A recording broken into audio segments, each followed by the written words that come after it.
Many of the Vietnam Traveling Memorial Wall serves as a place of healing and even closure. And it is going to be here in Northeast Florida this week. It is a replica of the Vietnam Veterans Memorial Wall in the nation's capital and a symbol of the continuing commitment to honor those who served in Vietnam. 420,000, by the way, of whom call Florida home. Joining me in the morning show, Alicia Head of Hilliard, who is one of the driving forces in getting the wall to Nassau County, and Bruce Wells, a Vietnam veteran. Thank you, by the way, for your service. And thank you both for joining us here. Bruce, if I may, let me start with you because you returned, and the welcome home, as you know, was not very welcoming, not a lot of support, and not a lot of gratitude. And all these years later, this wall still serves as a source of healing for many of those who served, and a source of, well, stories for the people who wonder why those who returned won't tell about their service.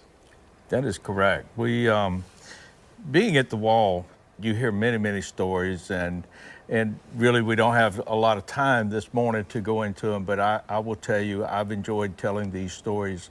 And when this wall comes, I'll be standing at that wall telling these stories of men and women that have come home, that have served their country so faithfully. And I'm just looking forward to the people coming, the school trips that are coming to the wall, to be able to share those stories with these people that come, and these great Americans that are going to come and witness this wall being here this weekend. 60s wasn't that long ago, but it's a history we don't want to forget. Alicia, this is very personal for you because your grandfather served in Vietnam, and he was one of those who didn't want to talk about his experiences. So tell me why getting this wall here is so important for you, because it is so personal. Right. It's very personal to me. With him not speaking about the wall. There's Granddad. Yeah, there he is. With him not talking about it, I have realized how much hurt is still out there and how many people have not taken that first step in healing. So when we were approached to help bring the wall, I was all in. You're getting emotional right now. Oh, yeah. Yeah. So Bruce, you know, once or maybe a couple times a year, you go up to the nation's capital and you go to the wall up there. I've had the privilege of going several times. It's eerie how silent it gets. And people do what they call the rub. And yes. You know, they'll take something and they'll go to the etching of the person's name and they'll rub it. And for families, you know, children or grandchildren, you know, they'll tell a story, and it's just such an experience. You know, one of the best experiences I had, I actually run into a family that the woman had lost her dad before she was ever born. And I had the opportunity to find her dad's name, and one of the grandchildren walked up to me, and I'm actually on my knees trying to make a rub, and this little girl walked up to me and grabbed my face with both her hands and turned my face to look at her, and she said, "We sure miss him." So I encouraged this little girl. I stopped making that rub, and I let that grandchild make the rub of her grandfather. It is personal to me to be able to allow these children to learn about their family members that they have lost, that they will never know.